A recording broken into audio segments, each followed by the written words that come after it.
एक मोठी बातमी। गुणरत्न सदावर्ते यांना आता मोठा धक्का बसलेला आहे, कारण त्यांचं एसटी बँकेतील संचालक पद हे रद्द करण्यात आले।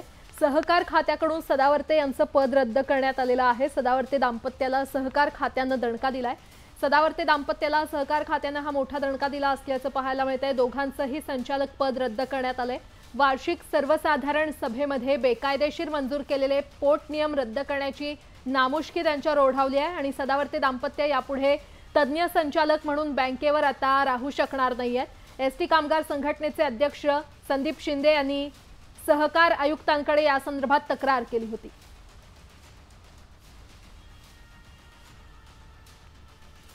कोऑपरेटिव्ह बँकेच्या नवीन पोट नियमांना सहकार आयुक्तांनी नामंजुरी दर्शवली असल्यामुळे सदावर्ते पती पत्नीचं संचालक पद आता एसटी बँकेवरचं रद्द झालेलं आहे।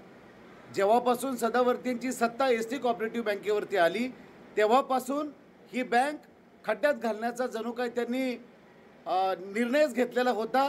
त्यांची इच्छाच तशी आहे की काय अशी शंका आता लोकांच्या मनामध्ये येत आहे। खरं तर एसटी कर्मचारी अतिशय हवालदिल झालेला आहे। गेली 8 महिने आम्हाला कर्ज मिळत नाहीये, मुलामुलींची लग्न आहेत आणि अशातच सदावर्तेंनी बेकायदेशीररित्या वार्षिक सर्वसाधारण सभेच्या आणि या संदर्भात अधिक माहिती देत आहेत आमच्या प्रतिनिधी सुस्मिता भदाणे पाटील आपल्यासोबत जोडल्या गेलेल्या आहेत।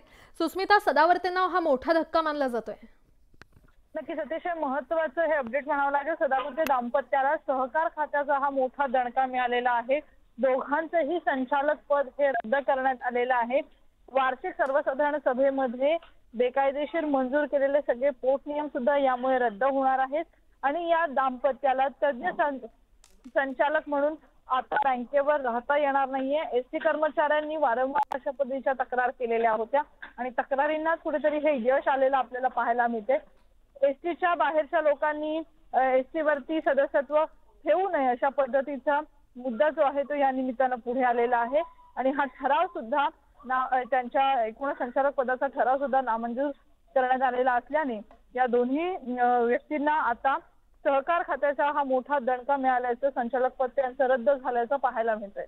निश्चितच सुस्मिता, धन्यवाद या सविस्तर माहितीसाठी।